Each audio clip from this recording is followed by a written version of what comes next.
प्रख्यात जी से हम एक प्रश्न और पूछेंगे जो इस समय का सबसे बड़ा मुद्दा है।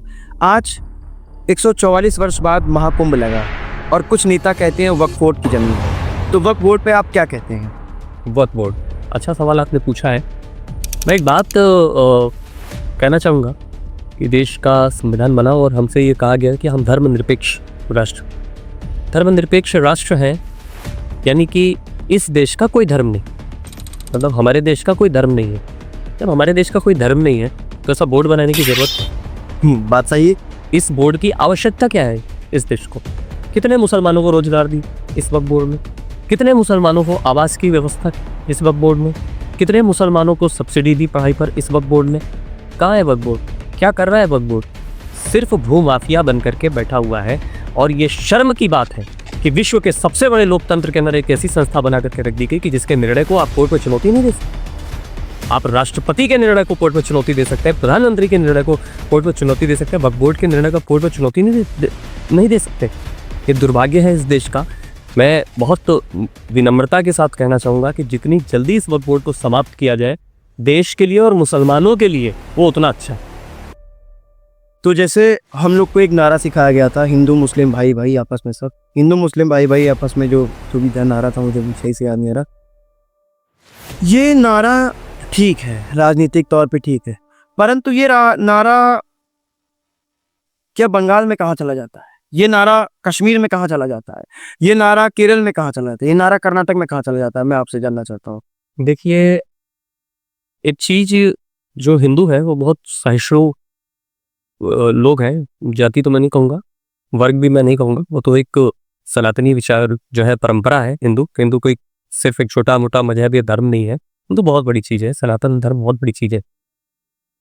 अब हमारी सहिष्णुता का लाभ उठाया गया, हमारे पर बहुत सारे प्रतिबंध लगाए गए और लगातार तुष्टिकरण का खेल खेला गया। देखिए, हम और आप पढ़े लिखे लोग और ज्यादातर हिंदू जो है वो पढ़ा लिखा है, वेल एजुकेटेड है। मुसलमान की स्थिति दलितों से भी बुरी है। उनके अंदर सोचने समझने की शक्ति ही नहीं है। वो एक कबीलियाई शासन में जिए थे और वो आज भी उस परंपरा से बाहर नहीं जा पा रहे। उन्हें उसी में अच्छा लग रहा है और उनके जो धर्म प्रचारक थे वो उन्हें उससे बाहर जाने भी नहीं दे रहे। समय कुरीतियों को जन्म देता है और समय उनको समाप्त करता है। हमारे हिंदू धर्म में भी जब मुगल आक्रांता आए तो सती प्रथा बहुत बड़ा कारण ये था कि जो राजा मर जाएगा उसकी पत्नियों के साथ बलात्कार किए जाएंगे, उसकी पत्नियों को हरम में पहुंचा दिया जाएगा। तो जो है सती प्रथा बहुत ज्यादा बढ़ गई, मगर धीरे धीरे समय चक्र बदला। हमारे हिंदुओं ने ही आगे बढ़ करके उस सती प्रथा को बंद कराया, उस सती प्रथा पर प्रतिबंध लगवाया। पर्दा प्रथा मुगल काल में बहुत ज्यादा बढ़ गई कि सुंदर लड़की देखेंगे तो इस तरह की हैवानियत करेंगे, तो पर्दा प्रथा हुई, मगर आगे चल करके उसको भी बंद कर दिया और हमने बड़े सहर्ष इन प्रथाओं को बंद करना स्वीकार करेंगे। कोई आप एक ऐसी प्रथा बताइए जो सबको पता है गलत है मुस्लिम धर्म में, और कोई एक धर्म गुरु खड़े होकर के कहे कि इस प्रथा को बंद कर देना है और अगले दिन उसकी गर्दन उसके सर पर रह जाए। तो ये विचारणीय बात है, ये सोचनीय बात है कि जो चीजें गलत हैं उनको गलत कहना सीखिए। आप अपने धर्म में मानवता का प्रवेश अगर नहीं कर पा रहे हैं तो आप बहुत दिनों तक इस धरती पर नहीं रह पाएंगे। पहली बात तो ये है। दूसरी बात, भाई भाई का वाला जो नारा दिया गया, ये ऐसा हुआ कि एक को भाई बना दिया और दूसरे को चारा बना दिया। जो भाईचारा है वो एक को भाई बनाया और दूसरे को चारा बना दिए, तो वो चल रहा है। और राजनीति में तुष्टिकरण की राजनीति की गई, उसके तहत वक्फ बोर्ड बनाए गए, उसके तहत कुछ विशेष अधिकार दे दिए गए। उसके तहत जब दंगे इस देश के अंदर हुए तो उसमें कोई नाम आ गया, उत्तर प्रदेश में ही पिछली सरकार में हुआ तो उनको छूट दे दी गई। आपको विश्वास मानिए 127 दंगे के आरोपियों को सब्सिडी दे दी गई सरकार की तरफ से। गिरफ्तारी तो दूर की बात है। ये 70 सालों से चल रहा है, जब से देश आजाद हुआ है तब से लगभग ऐसा चल रहा है।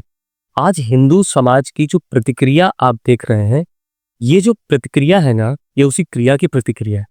वो इन चीजों को देख देख करके थक चुका है।